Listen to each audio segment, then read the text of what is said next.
আমাদের সাথে যে অতিথি থাকে সচরাচর শুক্রবারে আমরা একজন সঙ্গীত শিল্পীর সাথে স্টুডিওতে আপনাদেরকে পরিচয় করিয়ে দিই এবং তার কাছ থেকে নানান ধরনের গান শুনি। এক এক শুক্রবার আমরা এক এক আমেজে হচ্ছে সকালটা পার করি। আজকে আমাদের সাথে আছেন অতিথি হিসেবে সঙ্গীত শিল্পী স্বপ্না সাহা। কেমন আছেন আপনি? শুভ সকাল। ভালো আছি। আপনারা ভালো আছেন? আমরা ভালো আছি। আপনাকে পেয়ে আরো ভালো লাগছে। একদম। একটু হচ্ছে আপনার সাথে গানের যে অংশটুকুতে যাওয়ার আগে আপনার কাছ থেকে একটু শুনে নিতে চাচ্ছি, একজন সঙ্গীত শিল্পী সকালটা কিভাবে শুরু করেন? সকালবেলাটা সবার মতোই শুরু হয়। ঘুম থেকে ওঠা, তারপর চেষ্টা করি সৃষ্টিকর্তাকে স্মরণ করবার, তারপর নিত্য যে কাজগুলো থাকে এগুলো করে দেখা যায় সকালের দিকে ভার্সিটিতে ক্লাস থাকে, তো সেটার প্রিপারেশন, কখনো ক্লাস না থাকলে সঙ্গীতের চর্চা, এইভাবে আর কি কেটে যায়। আপনি কোথায় পড়াচ্ছেন? আমি জগন্নাথ বিশ্ববিদ্যালয়ে বর্তমান স্নাতকোত্তর অধ্যয়নরত আছি। অর্থাৎ মাস্টার্স করছেন, পাশাপাশি আপনি ছায়ানটে শাস্ত্রীয় সঙ্গীতে তালিম নিচ্ছেন, ইংলিশ মিডিয়ামে একটি স্কুলে সঙ্গীতের শিক্ষক হিসেবেও কর্মরত আছেন। এত কিছু একসাথে করছেন, ঠিক কিভাবে সামলে ওঠেন একটু যদি দর্শকদের উদ্দেশ্যে বলতেন, অনেকে হয়তো অনুপ্রাণিত হবে। সামলে ওঠার ব্যাপারটা, আমি এখনো নিজেকে সঙ্গীতের একজন শিক্ষার্থী হিসাবেই পরিচয় দিতে সবথেকে বেশি পছন্দ করি। সঙ্গীতটা তো আসলে মহাসমুদ্রের মতো, এটা জেনে শিখে শুনে মানে শেষ করার মতো না। তো এই সব কিছু মিলিয়ে নিজেকে আরও উন্নত করার চেষ্টা করছি, কিভাবে শুদ্ধ সঙ্গীতের সাথে নিজেকে রাখা যায় সেই প্রয়াস নিয়েই সামনে এগিয়ে যাওয়ার চেষ্টা করছি। এখন বাকিটা সকলের দোয়া, সৃষ্টিকর্তার আশীর্বাদ, এটাই। এবং যারা পরিশ্রমী, যারা হচ্ছে মন লাগিয়ে কোনো কিছু করে, সৃষ্টিকর্তাও সেখানে তার সর্বোচ্চটুকু দেন। আমরা গানে চলে যেতে চাই, কোন গানটি শুনবো শুরুতে? এই পর্যায়ে আমি রজনীকান্ত সেনের একটি গান দিয়ে সকালটা শুরু করতে যাচ্ছি, আশা করছি ভালো লাগবে। শুনি। তুমি নির্মল করো মঙ্গল করে, মলিন মর্ম মুছায়। তুমি নির্মল করো মঙ্গল করে, মলিন মর্ম মুছায়। তব পূর্ণ কিরণ দিয়ে যাক মোর মোহকালি ঘুচায়। মলিন মর্ম মুছায়। তুমি নির্মল করো মঙ্গল করে, মলিন মর্ম মুছায়।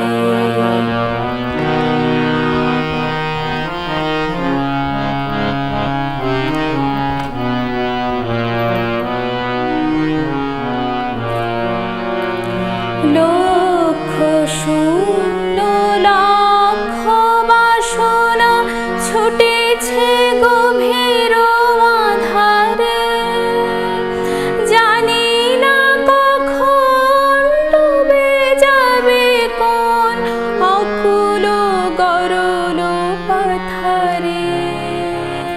লক্ষ শূন্য লক্ষ বাসনা ছুটেছে গভীর আধারে, জানি না কখন ডুবে যাবে কোন অকুল গরল পাথারে।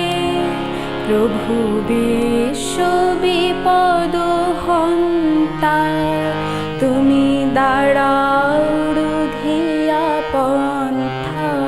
তব শ্রীচরণ তলে নিঃসমুর মত বাসনা ঘুচায়। মলিন মর্ম মুছায়। তুমি নির্মল করো মঙ্গল করে, মলিন মর্ম মুছায়। বাহ, কি স্নিগ্ধতা নিয়ে সকালটা শুরু। আর এই গানটা শুনলে এমনি মন শান্ত হয়ে যায়, কিন্তু আমরা আরো একটা গান শুনে নিতে চাচ্ছি, একটু কাল বিলম্ব করতে চাচ্ছি না। এই পর্যায়ে আমি একটু রবীন্দ্রসঙ্গীত পরিবেশন করছি। নিশ্চয়ই। আমার মাথা নত করে দাও গানটি চেষ্টা করছি। শুনুন। আমার মাথা নত করে দাও হে তোমার চরণ ধুলার তলে, সকল অহংকার হে আমার ডুবাও চোখের জলে। আমার মাথা নত করে দাও হে তোমার চরণ ধুলার তলে।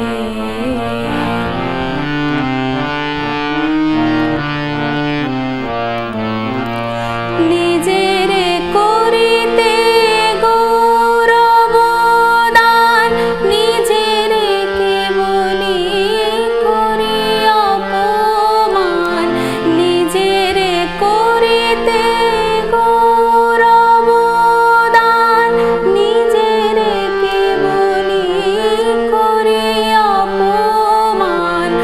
আপনারে শুধু ঘেরিয়া ঘেরিয়া ঘুরে মরি পলে পলে। আমার মাথা নত করে দাও হে তোমার চরণ ধুলার তলে।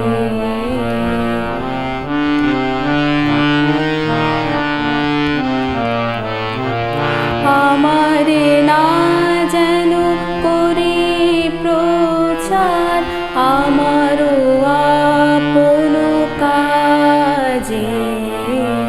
তোমারি ইচ্ছা করো হে পূর্ণ আমারও জীবন মাঝে।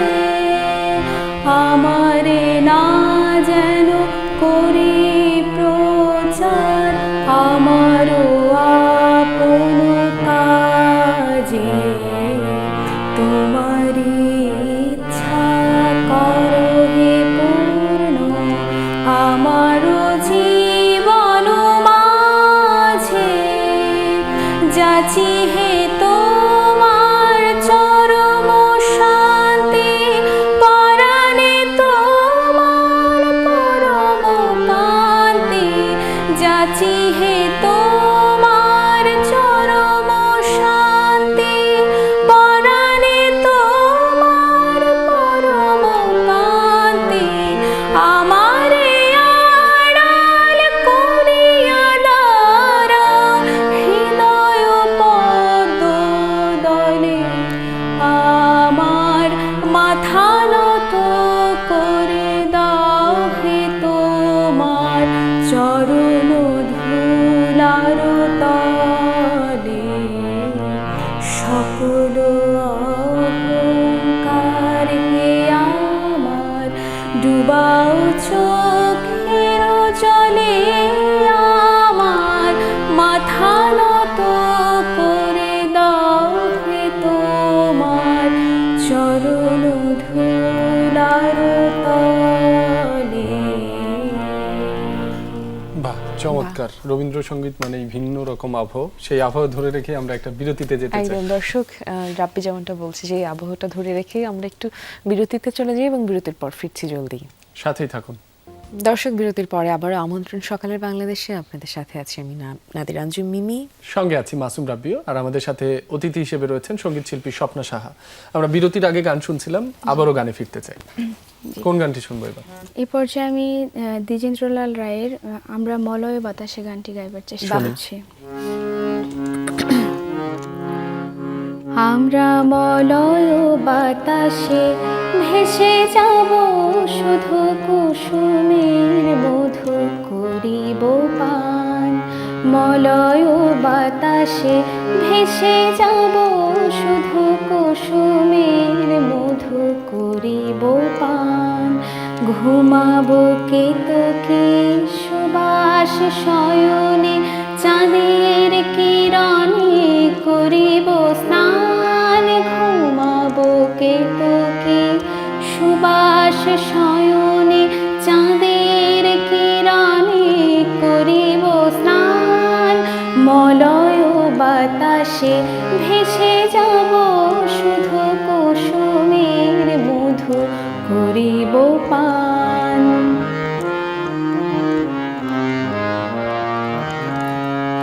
কবিতা করিবে আমাকে বিজন, প্রেম করিবে স্বপ্ন সৃজন, কবিতা করিবে আমাকে বিজন, প্রেম করিবে স্বপ্ন সৃজন, স্বর্গের পরে হবে সহচরী, দেবতা করিবে হৃদয় দান, মলয় বাতাসে ভেসে যাব শুধু কুসুমের মধু করিব পান, মলয় বাতাসে ভেসে যাব শুধু কুসুমের মধু করিব পান। বাহ, মন খুশি হয়ে গেল। একদম। যদিও চারপাশে অনেক অনুষঙ্গ, অনেক ঘটনা ঘটছে যেটা মন খারাপ করে দেওয়ার, একটু সেটাই আপনার কাছে জানতে চাই যে নারীদের উপরে ইদানিং কালে যেই সহিংসতা বা যে ধর্ষণ, এটা সেটার ঘটনা নানানভাবে ঘটছে, আপনার নিশ্চয়ই ব্যক্তিগতভাবে আপনার কাছে অন্য 8-10টা মানুষের মতোই খারাপ লাগে, কিন্তু সুস্থ সাংস্কৃতিক পরিবেশ ফিরিয়ে আনা এই মুহূর্তে কতটা জরুরি? সংস্কৃতি চর্চা, শুদ্ধ সংস্কৃতি চর্চা যেটা, সেটার সাথে কিন্তু আমরা কিন্তু ওতপ্রোতভাবে জড়িত, কেননা সঙ্গীতকে কিন্তু সাধনা বলা হয়ে থাকে। তো সাধনা, আমি একটা ছোট বাচ্চাকে দিয়েই বলি, একটা ছোট শিশু, মানে 4 থেকে, আমার গুরুজির একটা লেখা পড়েছিলাম, 4 থেকে 10 বছরের বাচ্চাদের মানসিক যে বিকাশটা, এই সময়টা তাদের জন্য খুব গুরুত্বপূর্ণ বিকাশের একটা সময়। তো একটা শিশু যখন এই সঙ্গীত শেখে, সা শুদ্ধ স্বর একাগ্রচিত্তে বসে সা রে গামা পাধা নিসা এই 7টি স্বরের সঙ্গে পরিচিত হয়, তখন কিন্তু মানে আমাদের চারপাশে যে এই যে অনাকাঙ্ক্ষিত বিষয়গুলো ঘটে বা সেগুলো আমি জানি না মানুষের মানসিক বিকাশ কিভাবে ঘটলে তারা এই ধরনের কর্মকাণ্ড আসলে করতে উদ্যত হয়, কিন্তু একটা শিশু বা একটা মানুষ যদি শুদ্ধ সঙ্গীত চর্চা করে, আমার মনে হয় সে কখনো হাতে এমন কোনো অস্ত্র তুলে ধরবে না যেটা মানুষের জন্য ক্ষতিকর হয়, মানুষের অমঙ্গল করে। তো সেখান থেকে আমার মনে হয় যে ছোট বাচ্চা থেকে শুরু করে সকল স্তরের মানুষের আসলে শুদ্ধ সঙ্গীত চর্চা করা উচিত, শুদ্ধ সঙ্গীতের সাথে থাকা উচিত। একদম। এবং সংস্কৃতি তো সবসময় মানবতার জি, জয়গান গায়, জি। সুতরাং সংস্কৃতি চর্চায় নিজেকে নিমগ্ন রাখতে পারলে সেটা, মানে এটা শুধুমাত্র গানের কথাই বলছি না, মানে সংস্কৃতির তো নানান পরত, তো সব কিছুর ক্ষেত্রেই যে সেই চর্চাটা যদি এক একজন এক এক বিষয়ে পারদর্শী হলো, বা পারদর্শীও হতে হবে না, ওই চর্চাটুকু যদি একটু জি, থাকে, জি, জি। মানে যেমনটা বলছিলাম, সংস্কৃতি তো আসলে মানবতার জয়গান গায়, কখনো তাই মানুষের বিরুদ্ধে বা প্রকৃতির বিরুদ্ধে যাওয়া সম্ভব হয়ে ওঠে না। একদম। একদমই একটা তাই। গান শুনে নেই আবারও। এই পর্যায়ে আমি একটি নজরুল গীতি পরিবেশন করার চেষ্টা করছি।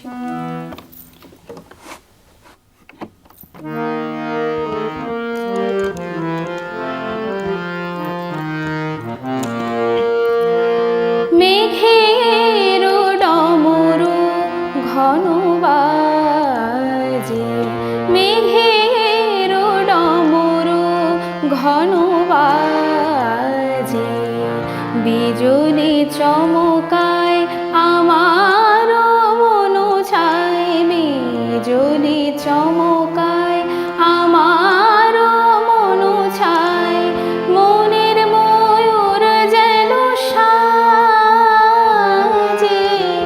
মনের ময়ূর যেন সাজে, মেঘের ডমরু ঘন বাজে, মেঘের ডমরু ঘন বাজে।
ওরে গগন তলে গানের বলাকা শিহরণ জাগে উজ্জ্বল পাখা ওরে গগন তলে গানের বলাকা শিহরণ জাগে উজ্জ্বল পাখা সুদূরের মেঘে অলকার পানে ভেসে চলে যায় শ্রাবণের গানে সুদূরের মেঘে অলকার পানে ভেসে চলে যায় শ্রাবণের গানে কাহার ঠিকানা খুঁজিয়া বেড়ায় কাহার ঠিকানা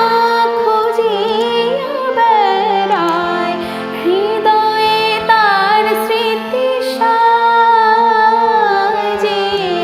হৃদয়ে তার স্মৃতি রাজে মেঘের ডমরু ঘন বাজে মেঘের ডমরু ঘন বাজে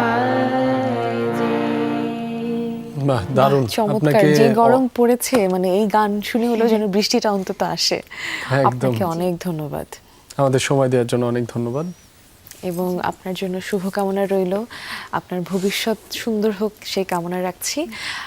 আবার এবং ধন্যবাদ জানাচ্ছি আমাদের সাথে আজকে সকালে যুক্ত হওয়ার জন্য। দর্শক, এই পর্যায়ে একটা বিরতিতে যাচ্ছি এবং বিরতির পরে আবারও ফিরছি। সাথেই থাকুন। দর্শক, বিরতির পরে আবারও আমন্ত্রণ সকালের বাংলাদেশে। আপনাদের সাথে আছি আমি মিমি, আছেন মাসুম রাব্বি। এবং সমসাময়িক যেই ঘটনাটি আসলে ঘটেছে আমাদের প্রত্যেকেরই জানা, এবং সেই বিষয়টি নিয়ে কথা বলতে আমাদের সাথে যুক্ত হচ্ছেন অনলাইনে আইন বিশেষজ্ঞ ফারিয়া ইফফাত মিম। মিম, শুভ সকাল। শুভ সকাল মিম, নিশ্চয়ই শুনতে পাচ্ছেন বর্তমান সময়ে যে প্রশ্নটি উঠছে, নৃশংস যে হত্যাকাণ্ড সাম্প্রতিক সময়ে আমরা দেখছি, এ বিষয়ে আইনের দৃষ্টিতে কি কি শাস্তির বিধান রয়েছে একটু আপনার কাছে জানতে চাই। ধন্যবাদ।